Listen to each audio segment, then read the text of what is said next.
Vía Pública. Ahí nos vamos. ¿Cómo están ustedes? Muy buenas noches, bienvenidos a Vía Pública. Desde el Congreso informaron de la cuarentena preventiva de 31 personas, entre parlamentarios, funcionarios, bueno, todo producto del coronavirus, naturalmente. La medida fue tomada luego de que se confirmara el diagnóstico positivo de la COVID-19 de la esposa del diputado y jefe de bancada de RN, Sebastián Torrealba. Así, tras realizar la trazabilidad en el Parlamento, se obligó a desplegar un protocolo sanitario, lo que significa una cuarentena preventiva para estos 23 parlamentarios por contacto estrecho, además de 4 asesores y 4 funcionarios del Congreso Nacional.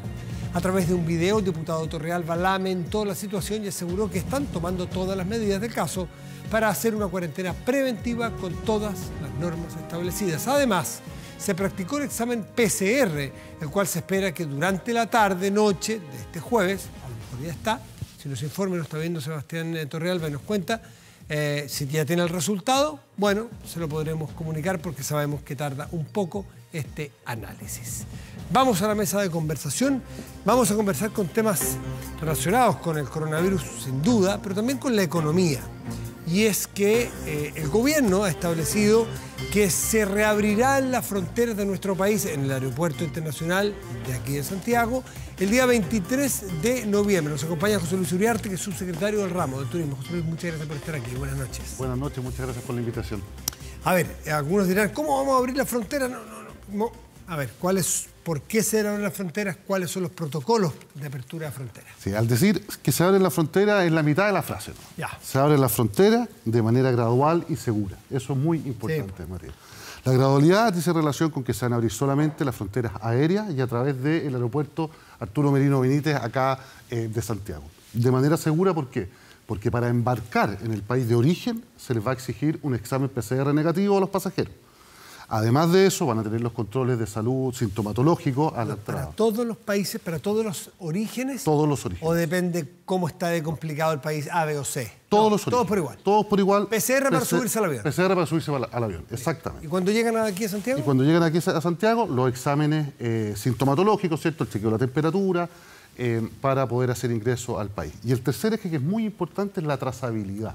Es decir, la OMS ha recomendado que se haga un sistema que permita saber el itinerario del turista, por un lado, y una comunicación constante que permita la alerta temprana de algún síntoma. O sea, el turista que llega y pisa Chile va a tener que tener una comunicación o entregar un tele. Y si viene un noruego, un mochilero noruego que no viene con teléfono, no tiene chip aquí, ¿qué? Tiene que va a tener dos alternativas. Una, nosotros vamos a disponibilizar una aplicación, en el fondo que las personas que puedan la descarguen y sea una cuestión bastante simple durante los primeros 14 días, que esos son el foco de riesgo mayor. Lo segundo, nosotros estamos haciendo un piloto en algunas regiones de Chile con Cernatur para que en todos los hostales y los hoteles nos puedan ayudar con esta trazabilidad. En el fondo, en el lugar donde llegan a alojar, y si no, va a haber obviamente un link que se puedan meter a cualquier computadora, a cualquier página web y mantener esta comunicación básicamente para saber el itinerario y si es que ha existido o nace algún síntoma que haga que la autoridad sanitaria tenga que preocuparse un poquito más.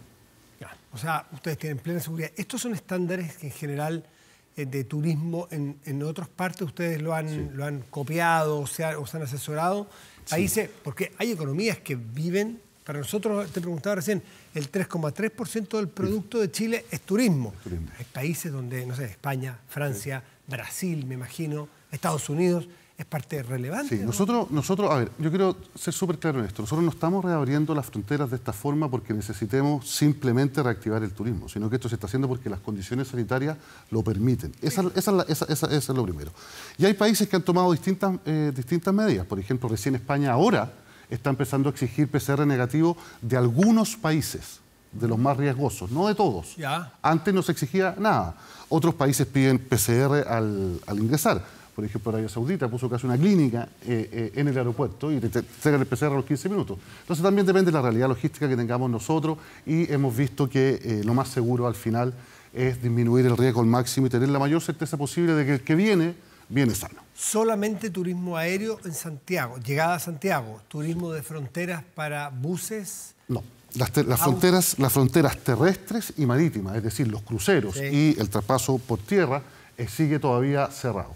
Esto está en la misma lógica que el plan paso a paso, Matías. En la medida que nosotros podamos, vamos a ir avanzando y vamos a seguir flexibilizando.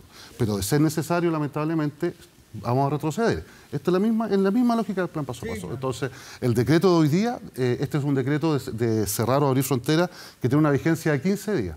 Entonces, se renovó hoy día por 15 días más que se cierran las fronteras terrestres y marítimas. El 28, entonces, se analizará nuevamente y se dejó establecido que el 23, lunes 23. ¿No se descarta que de aquí al verano, por ejemplo, se pueda abrir algún paso fronterizo terrestre? No, no se descarta. No se descarta en lo absoluto. Nosotros acá, y acá, Mateo, entramos en un problema que es un poquito más de fondo. No hay ninguna medida pública, ni en Chile ni en el mundo, que pueda reemplazar la posibilidad de trabajar. Eso es una verdad del puerto de una catedral. Entonces nosotros, en la medida que podamos, vamos a seguir avanzando. Y ahí por eso yo quiero aprovechar, Matías, de hacer un llamado. No porque podamos viajar entre regiones dentro de Chile, no porque se abran las fronteras, significa que el bicho se fue, que la pandemia terminó. Al contrario, tenemos que seguir cuidándonos, siendo responsables. Si tú y yo y todas las personas que nos están viendo se imaginan en vacaciones con la familia en el mes de enero, bueno, lo primero que hay que hacer es seguir cuidándonos hoy día, sí, claro, porque esa realidad la tenemos que construir. Hoy día el doctor Fauci, que es la gran autoridad norteamericana de coronavirus, hacía mención a lo básico. Hay cosas muy sofisticadas, medidas, trazabilidad, tecnología, aquí. Pero no olvidemos lo básico, que es esto y esto. Exactamente. Y eso ya es un tremendo paso. Pero volvamos al turismo. Los efectos que ha tenido en algunas zonas, porque empieza la temporada alta en algunas partes, otros ya han perdido parte de su temporada alta, el esquí, los brasileros, los norteamericanos, en fin. Pero viene el verano. Tratemos de repasar algunos centros claves de turismo: Torres del Paine, Chiloé, San Pedro de Atacama, Viña y Valparaíso, Isla de Pascua. ¿Cómo se está viendo eso? A ver, nosotros hemos ido monitoreando de dos maneras, porque nosotros tenemos que entender que el turismo se va a reactivar en los primeros días, meses, con chilenos recorriendo Chile, ¿cierto? Entonces ahí nosotros tenemos que hacer un trabajo por todo el territorio. La situación sanitaria de los principales destinos que tú nombraste, por ejemplo, Torres del Paine, que está en la comuna Última Esperanza, está en paso 3. Se puede visitar y el parque abre el 26 de noviembre. El ministro de Agricultura y la CONAF han anunciado que ya el 26 de noviembre está abierto. El problema está en que Puerto Natales y Punta Arenas no están en paso 3. Entonces vamos a habilitar un cordón sanitario que permita efectivamente desde el aeropuerto de Punta Arenas pasar sin parar hasta el parque. En Aysén, en la región de Aysén, había un cordón sanitario que no permitía la entrada, porque Coyhaique estaba en cuarentena, pero las otras 9 comunas estaban en paso 4. ¿Qué es lo que hicimos? Sacamos el cordón sanitario, pero para entrar a la región tienes que tener un PCR negativo. Si tú llegas con el PCR negativo a la región de Aysén, puedes hacer tu viaje a las otras comunas que están en paso 3 o superior, si no, cuarentena 14 días antes de poder seguir tu paseo. En San Pedro de Atacama el pueblo está en condiciones de recibir turistas, está recibiendo muchos turistas nacionales y estamos en un trabajo con una hoja de ruta con las comunidades que administran los distintos parques nacionales que están ahí para también poder abrirlo. Y acá, Matías, en un segundo decirte que la confianza que nosotros tenemos que crear no es solamente para los turistas, para que se animen a venir. La confianza también es para los vecinos. Que sepan lo que estamos haciendo, que sepan los protocolos sanitarios para que no vean un riesgo en que lleguen turistas a su localidad o a la ciudad donde viven. Entonces nosotros junto con Senatur estamos desplegándonos por todo el territorio y contándoles a los vecinos, a las juntas de vecinos, oiga, ¿saben qué más? Este restaurante está abierto, pero miren todo el esfuerzo que ha hecho, miren los protocolos sanitarios, miren, esto es en beneficio de ustedes y no es un riesgo para ustedes. Y por otro lado, la confianza para los turistas de que se animen a venir.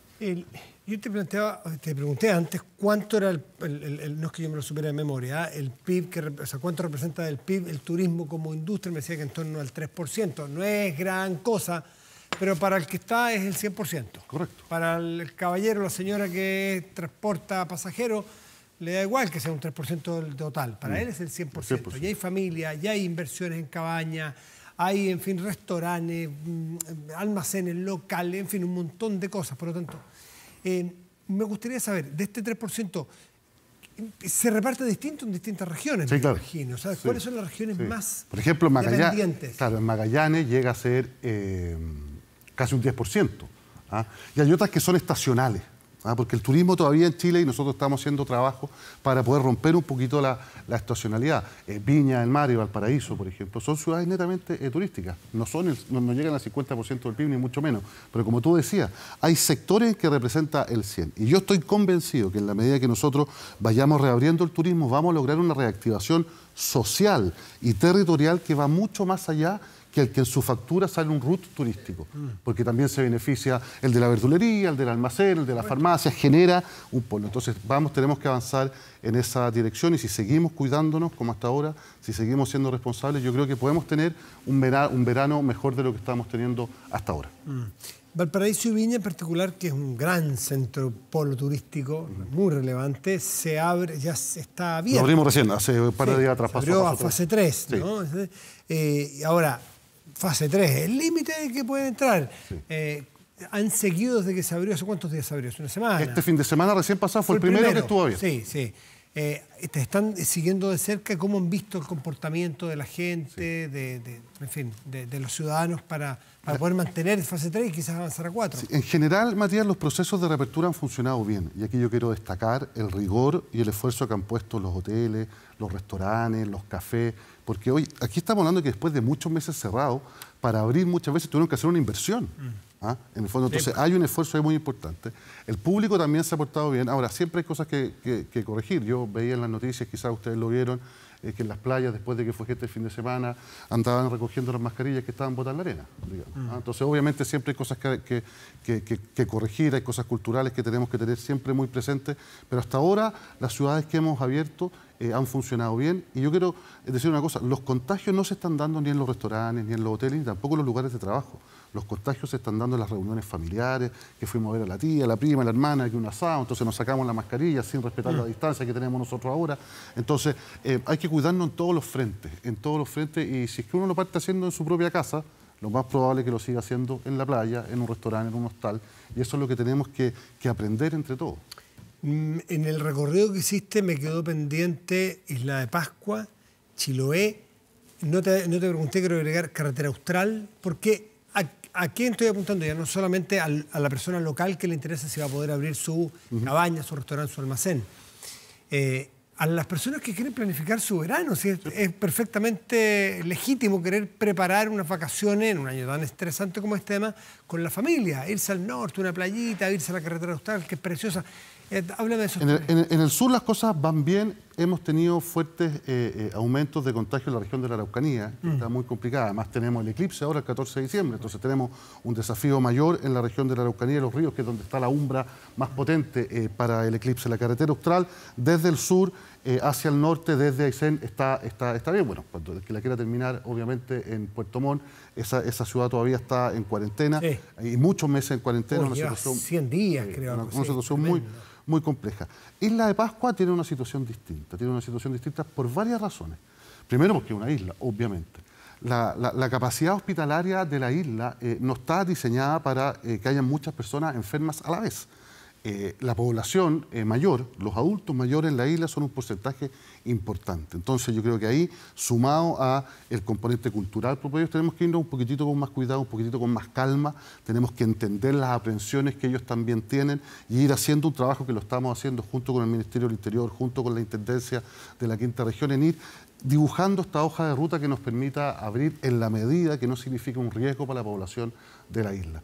En un hospital de la isla, si hay un contagio que aparecen 10 personas de un día para otro contagiadas, no da abasto, digamos, tendremos que empezar a trasladar aviones, ambulancias cada 24 horas, entonces yo creo que ahí vale la pena demorarse un poquito más, porque lo que no nos puede pasar es que estas aperturas vengan casi que como un acto autoritario de la autoridad que se impone, sino que trabajarlo con las distintas comunidades.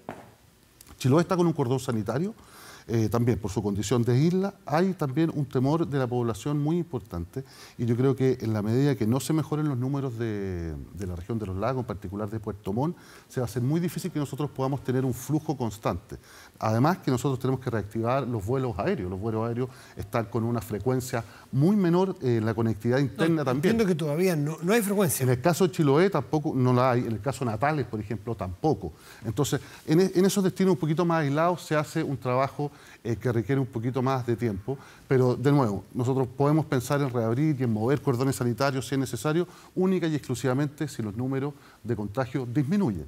Y en el caso de la región de los lagos no está pasando, en los casos de la Araucanía, lamentablemente, tampoco. Entonces el llamado es que si es que queremos, por un lado, ir de vacaciones, pero los otros quieren recibirnos, nos empecemos a cuidar un poquito más. Por último, José Luis, las decisiones no pueden ser centralizadas, naturalmente, eso ya lo tenemos requete aprendido en ningún ámbito, en ningún orden de cosas, pero menos aquí, que son la salud de las personas locales a lo largo y ancho de Chile. ¿Cómo es el proceso si ustedes quieren levantar un cordón sanitario en X región? ¿Cómo lo hacen? ¿Cuál es el procedimiento que han seguido? A ver, en el gobierno hay reuniones de la mesa COVID los lunes, los miércoles y los viernes, que las preside el presidente de la República, está el Ministerio de Salud, el Ministerio del Interior, el Ministerio de Defensa, bueno, y hay ministerios sectoriales invitados, por decirlo de manera. Cuando hay un tema... entonces, el primer análisis que se hace es un análisis objetivo, números. Cuántos contagios, la tasa de incidencia, cuántos test se están haciendo, la disponibilidad de camas, y ese es el primer análisis que se hace comuna por comuna. Y si es que hay alguna situación especial que analizar, ya sea porque lo planteó el intendente, lo planteó el Ceremi de Salud de la región, o porque lo plantea la Autoridad del Turismo diciendo que queremos flexibilizar alguna norma, es ahí donde se discute. Ahora, por ejemplo, en el caso Aysén, que es un ejemplo que casa muy bien con lo que tú decías, yo antes de llevar el tema del cordón sanitario de Aysén a la mesa COVID, fui a Aysén. Me reuní con los alcaldes, conversé con ellos, me reuní con los gremios, me reuní con las juntas de vecinos. ¿Por qué tienen temor? ¿Qué es lo que está pasando? Y si lo hacemos de esta manera, y si en vez de hacerlo mañana, lo hacemos en una semana más y sociabilizamos los protocolos, por ejemplo, para que se sientan más seguros. Y luego de eso, llevamos la información. Otra forma de recibir la medida que no sea impuesta desde Santiago. Sí. José Luis Uriarte, subsecretario de Turismo, muchas gracias por estar aquí esta noche. Al contrario, gracias a ti, Matías, que estés muy bien. Que vaya muy bien. Vamos a hacer una pausa y ya volvemos en vía pública. Espérenos.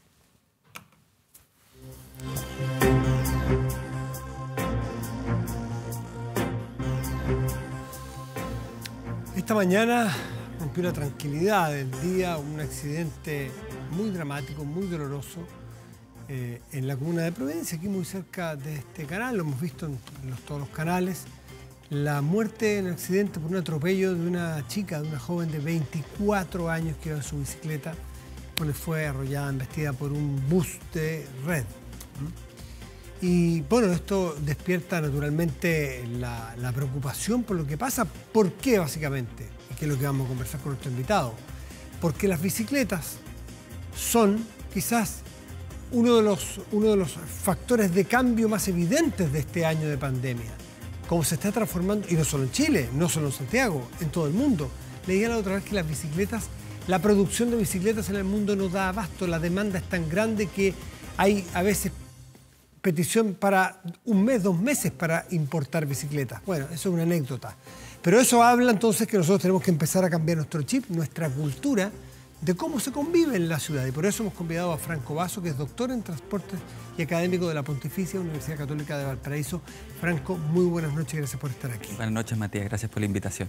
Bueno, el accidente de esta mujer, de esta joven de 24 años, nos golpeó a todos. Pero cuando nos enteramos a partir de este lamentable suceso, que en 15 días han muerto 3 ciclistas, bueno, quiere decir que estaba pasando algo de lo cual tenemos que hacernos cargo, ¿no? Sí, y no solo eso, cuando uno analiza qué es lo que ha pasado este año. Entre enero y septiembre de este año murieron 85 ciclistas en Chile. Eso es un aumento de un 28% con respecto a lo que teníamos el año pasado. Y la verdad es que ya superamos hace varias semanas ya la cantidad de muertos totales que hubo el año 2019. Entonces la pregunta natural que la gente puede estar haciéndose en su casa, que todo el mundo puede analizar es ¿por qué este año en el cual pareciera que hay menos autos en las calles, en las cuales hay menos buses o hubo menos buses en los periodos en los cuales hubo cuarentena, hay más accidentes?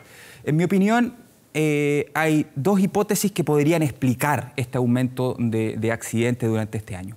La primera tiene que ver con la velocidad. Justamente como hay una menor cantidad de vehículos, ya están más libres. Lo hemos visto, lo hemos medido nosotros en la Universidad Católica de Valparaíso con convenios que tenemos con Autopista Central, con el Transantiago. Hemos medido cómo la velocidad que hay en la calle ha aumentado en cerca de un 30%. Entonces, el problema es que cuando se genera un accidente, las consecuencias que hay cuando tú tienes un aumento de un 30% de la velocidad promedio es mucho más grande. Esto es totalmente no lineal. Eso quiere decir que aumentar, si quieres, al doble la velocidad en un auto no aumenta al doble la probabilidad de muerte, la aumenta mucho más. Y por lo tanto, a lo que nos hemos visto afrontado este año es a un aumento exponencial de las velocidades y a un segundo efecto, que tiene que ver con justamente lo que tú decías al principio, Matías, que son los cambios de modo. La pandemia nos ha cambiado a todos y también ha cambiado el modo en el cual nos movemos en la ciudad. Y hay mucha gente que se ha subido a la bicicleta.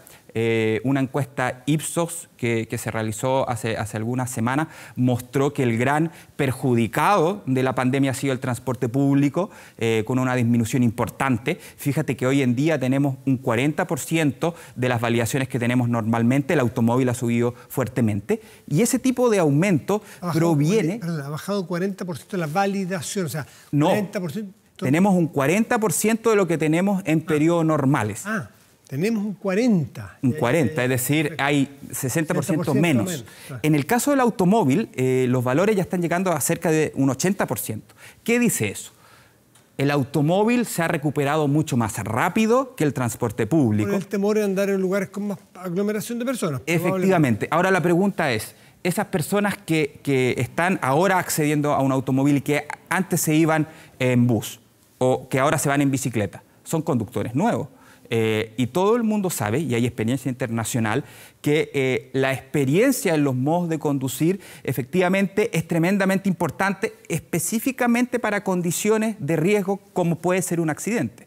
Entonces, mi segunda hipótesis, que explicaría el alza importante que hemos visto este año en la cantidad de muertos, tiene que ver con que tenemos conductores nuevos que tienen menos experiencia, y eso es para ambos lados. También es para las bicicletas. Ciclistas más novatos o novatas. Ciclistas más novatas y, lo más importante, automovilistas que tienen menos experiencia al volante. Velocidad, claro. Y además la velocidad, o sea, cóctel explosivo, ¿no es así? Franco, pero también este cambio de cultura es el que tiene que haber, me imagino, ya habrá pasado en muchas partes del mundo, planes de educación en la convivencia urbana. Sí. Ya no podemos convivir de la misma manera ciclistas, peatones, las motos es otro fenómeno de locura con el delivery y los comercios. De locura me refiero en la explosión de la cantidad. Aquí se rebarajó el naipe completo. Tenemos que rebarajar las normas del tránsito, la cultura de compartir una ciudad. Ahí ustedes en las universidades tienen una pega enorme, los medios también. Sí, no, de todas formas. Y se han hecho avances importantes en términos de normas, en términos de decreto. La ley de convivencia vial, por ejemplo, que se promulgó hace poco. Sí. Esto es un contrasentido, pero se cumplió hace poco 2 años de la promulgación de la ley de convivencia vial, justamente en los periodos donde hay la mayor cantidad de muertos ciclistas. Esa ley no era una mala ley.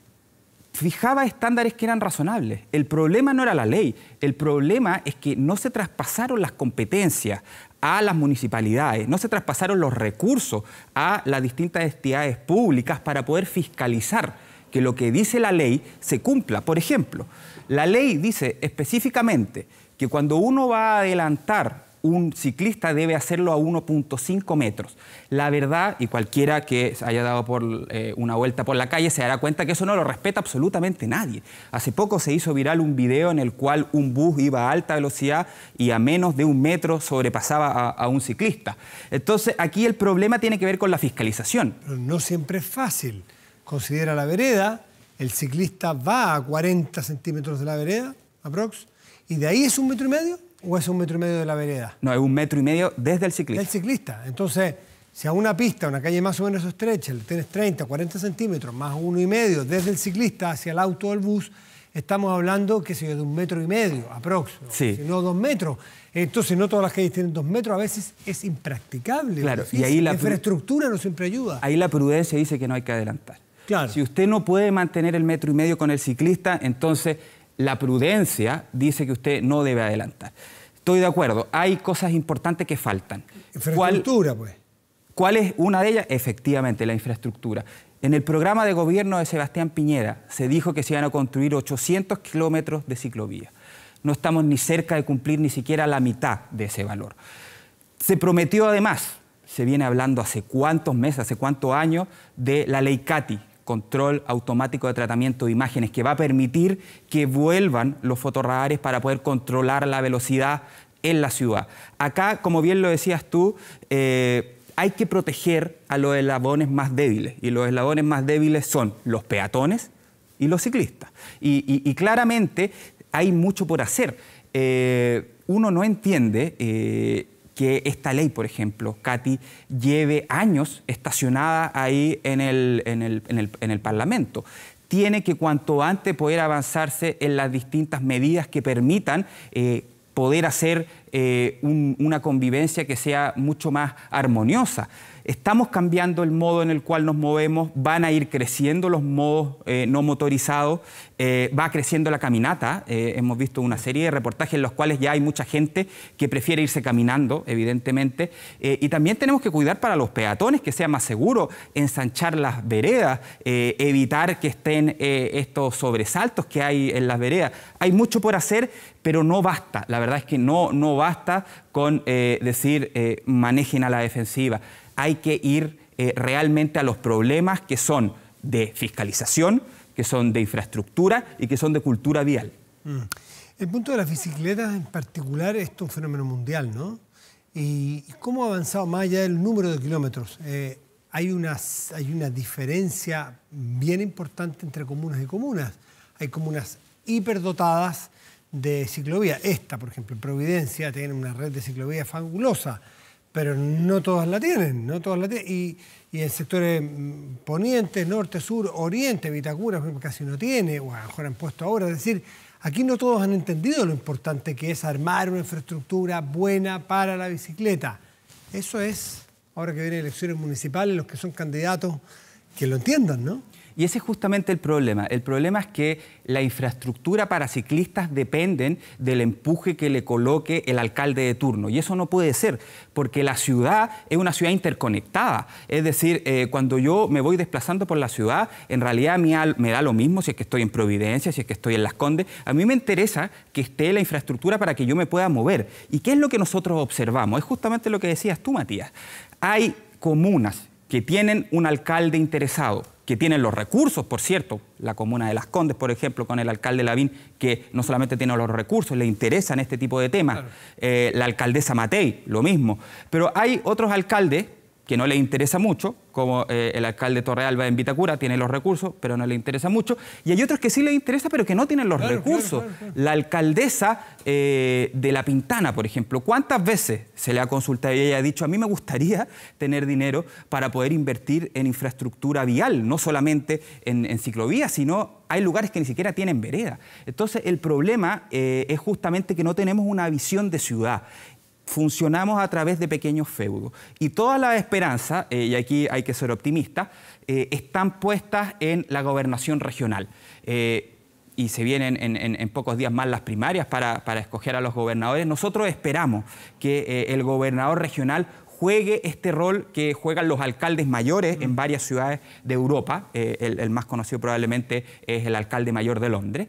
Y esperamos que se le dote de las competencias para que pueda tomar este tipo de iniciativas. Tiene que tener dinero para poder planificar una red de ciclovías. El problema justamente es que hoy en día, como cada alcalde tiene iniciativas propias, se da el sinsentido que yo voy por una ciclovía, sacaba la comuna y sacaba la ciclovía. Es increíble. Don Franco Basso, doctor en transporte y académico de la Universidad Católica de Valparaíso. Gracias, Franco, por estar aquí esta noche. Muchas gracias, buenas noches. Que vaya muy bien. Vamos a hacer una pausa y ya volvemos aquí en Vía Pública. Espérenos.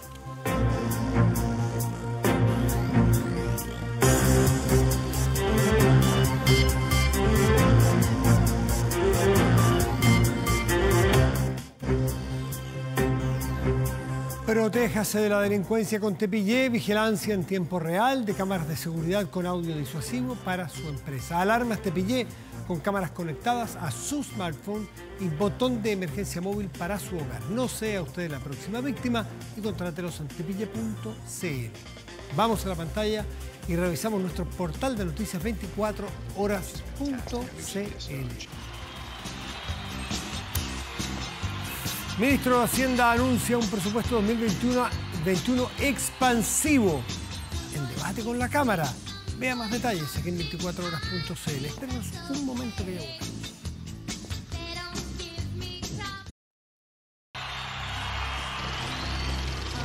She's fantastic. I knew she'd be a star. Revisamos la temperatura de este momento en la región metropolitana. Bueno, ahí está.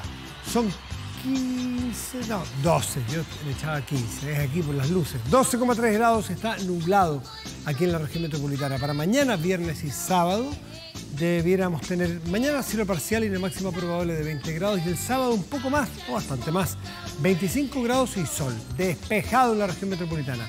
Veamos en otras regiones del país. Tenemos Castro en la región de los lagos, isla de Chiloé, nublado y máxima probable de 14 grados. Y San Antonio, región de Valparaíso, nublado y una máxima probable de 16 grados. En 1984, Madonna, la reina del pop, lanzó su segundo álbum de estudio, Like a Virgin. Disco que llamó la atención de los fans desde el primer día y se convirtió en el primer álbum de la cantante en llegar al número 1 de los Billboard 200. Este es un clásico, un súper clásico ochentero. Además de ocupar la cima en la lista en Alemania, en Italia, el Reino Unido, en varios países de Europa. Es decir, la rompió Madonna fuera de su país. Like a Virgin fue certificado como disco de diamante luego de vender más de 25 millones de ejemplares en todo el mundo. De los 5 sencillos del álbum, 3 se volvieron éxitos mundiales, como el que estamos escuchando, Material Girl. ¿A qué no le suena esto? Que convirtió a Madonna en la artista pop favorita en el mundo ya en 1985.